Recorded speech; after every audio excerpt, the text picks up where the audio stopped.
بسم اللہ الرحمن الرحیم نحمدہ ونصلی علی رسولہ الکریم۔ میرے محترم عزیز دوستو بزرگوں، جیسا کہ آپ حضرات کو معلوم ہے کہ کل رات ذوالحج کا چاند نظر آ گیا ہے۔ آج جو اسلامی تاریخ ہے بروز پیر یکم ذی الحج 1447 ہجری ہے، اور اس مرتبہ یہ خوشی کی بات ہے کہ پورے عالم اسلام میں ذی الحج کا چاند ایک ہی وقت میں نظر آیا ہے، اور اب اس کی جو ہے نتیجہ یہ ہوگا کہ یوم عرفہ بھی پورے عالم اسلام میں، سعودیہ میں، پاکستان میں، جہاں حاجی حج کر رہے ہوں گے وہاں بھی ایک ہی دن میں یوم عرفہ بھی ہوگا، اور عید الاضحیٰ بھی پورے عالم اسلام میں انشاءاللہ جو ہے ایک ہی دن کے اندر ہوگی۔ تو یہ عشرہ ذی الحج جو ہے اللہ تعالیٰ کی اطاعت اور عبادات کا خاص موسم ہے۔ اللہ تعالیٰ جو ہے بعض دفعہ اپنے بندوں کو نوازنے کے، بخشش کے بہانے ڈھونڈتے ہیں، اس لیے اللہ تعالیٰ ہمیں اس طرح کی بار بار نیکیوں کے موقع عطا فرماتے ہیں۔ قرآن کے اندر اللہ تعالیٰ نے جو ہے اس عشرے کا تذکرہ فرمایا ہے، اور اللہ کے نبی صلی اللہ علیہ وسلم نے بھی احادیث مبارکہ کے اندر، کئی احادیث مبارکہ کے اندر اس عشرے کی اللہ کے نبی صلی اللہ علیہ وسلم نے فضیلت بیان فرمائی ہے۔ تو ہم کوشش کریں کہ اس عشرے میں خوب نیک اعمال کریں۔ قرآن میں اللہ نے تذکرہ فرمایا سورہ فجر کے اندر، والفجر ولیال عشر والشفع والوتر،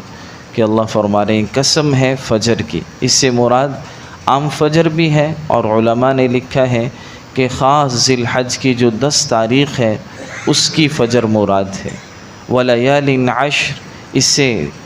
کہ 10 راتوں کی قسم، اس کی تفسیر آپ نے خود فرمائی ہے۔ اللہ کے نبی نے فرمایا ان 10 راتوں سے مراد عشرہ ذی الحج کی پہلی 10 راتیں ہیں، اور آگے آپ نے فرمایا والشفع والوتر، قرآن میں ہے کہ قسم ہے جفت کی اور طاق کی۔ والوتر سے مراد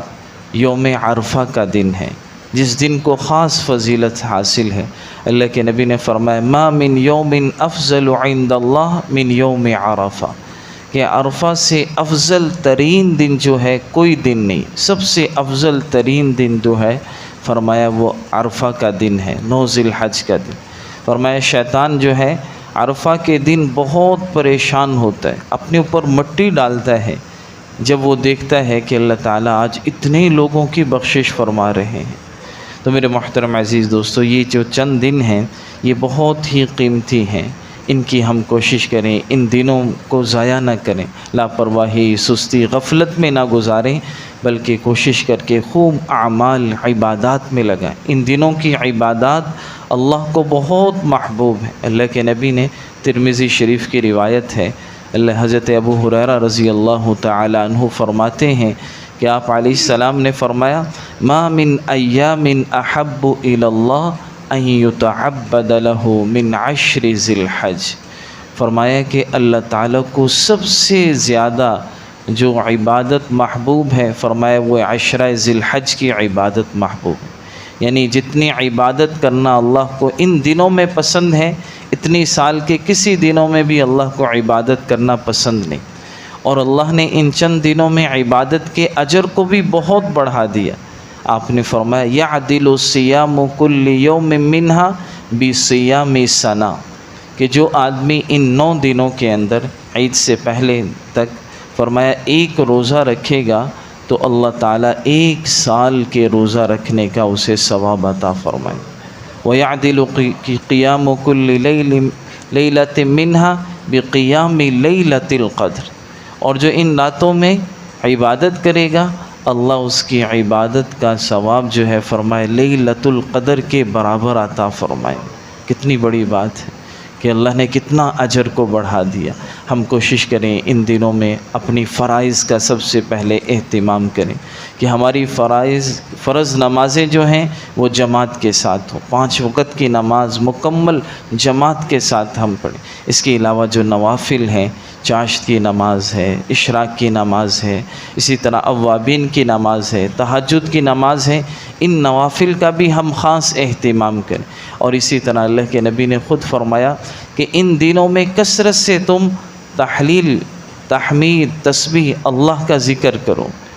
سبحان اللہ والحمد للہ ولا الہ الا اللہ واللہ اکبر۔ ان دنوں کے اندر ان کلمات کو کثرت سے تم پڑھو۔ صحابہ کے ایک تو یہ ہے 9 ذی الحج سے لے کے 13 ذی الحج کی عصر تک تکبیرات جو تشریق ہیں، اللہ اکبر لا الہ الا اللہ واللہ اکبر وللہ الحمد، ان کا پڑھنا تو واجب ہو جائے گا، لیکن اس سے پہلے بھی اس عشرے کے اندر ہم جو ہے کثرت سے تکبیرات جو ہے اللہ اکبر، سبحان اللہ، الحمدللہ، ان کلمات کو کثرت سے پڑھیں۔ حضرت عبداللہ بن عمر کے بارے میں آتا ہے کہ وہ عشرہ ذی الحج میں بازار میں جاتے اور وہاں جا کے جو ہے بلند آواز سے اللہ کا ذکر کرتے، سارے بازار والے بھی ان کے ساتھ اللہ کا ذکر کرنے لگتے، لوگوں سے ذکر کرواتے۔ تو ہم ان دنوں کے اندر کثرت سے اللہ کا ذکر بھی کریں، کوشش کریں اپنے آپ کو گناہوں سے بھی بچائیں، اس عشرے میں کوشش کریں ہم سے کوئی گناہ نہ ہو۔ اسی طرح صدقہ خیرات بھی کریں۔ یہ عشرہ ایسا عشرہ ہے کہ ساری عبادات کو اللہ نے اس عشرے میں جمع کر دی، نماز بھی ہے، روزہ بھی ہے، صدقہ خیرات بھی ہے، قربانی بھی اسی جو ہے مہینے کے اندر ہے، اور حج جو اسلام کا ایک رکن ہے وہ بھی اسی عشرے میں ادا ہوتا ہے، یعنی ساری عبادات جو ہیں اس میں جو ہے جمع کر دی گئی۔ اور ایک جو ہے حکم اللہ کے نبی نے فرمایا اذا دخل العشر وعنده اضحیہ، کہ آپ نے فرمایا جس کا قربانی کرنے کا ارادہ ہو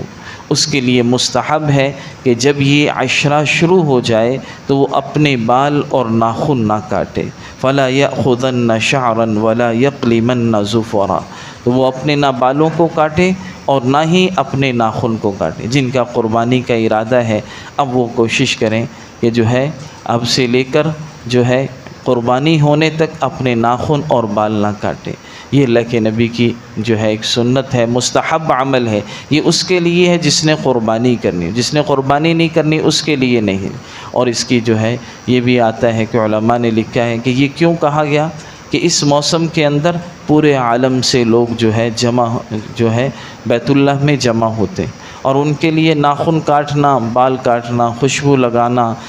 سلے ہوئے کپڑے پہننا یہ اللہ کی طرف سے منع ہوتا ہے۔ اب ان پر اللہ کی خاص رحمت نازل ہوتی، فرمایا جو لوگ سارے عالم میں ان کی مشابہت اختیار کریں گے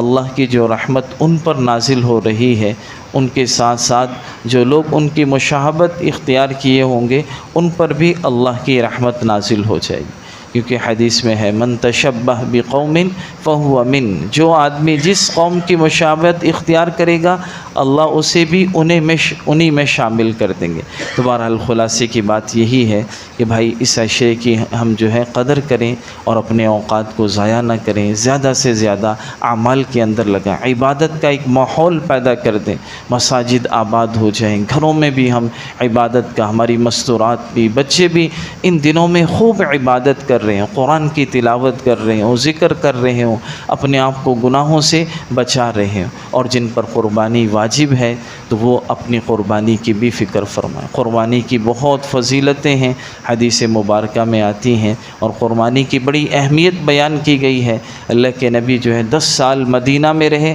ہر سال قربانی کرتے رہے، اور اسی طرح آپ جب دنیا سے رخصت ہو گئے آپ حضرت علی کو وصیت فرما کے گئے کہ میرے بعد تم میری قربانی کرتے رہنا۔ حضرت علی جو ہے آپ کی قربانی کا، اس سے پتہ چلتا ہے کہ قربانی کتنا بڑا عمل ہے کہ اللہ کے نبی خود اہتمام سے کر رہے ہیں اور صحابی کو بعد میں کہہ کے جا رہے ہیں میری طرف سے قربانی کرتے رہنا۔ تو اللہ کی قربانی کے بڑے فضائل ہیں، تو ہم جو ہے فضائل کو سامنے رکھتے ہوئے، فضائل کے استحضار کے ساتھ اور اخلاص بھی ہو کہ ہمارا جو جانور لائیں، ہم جو قربانی کریں اس میں مقصود دکھلاوا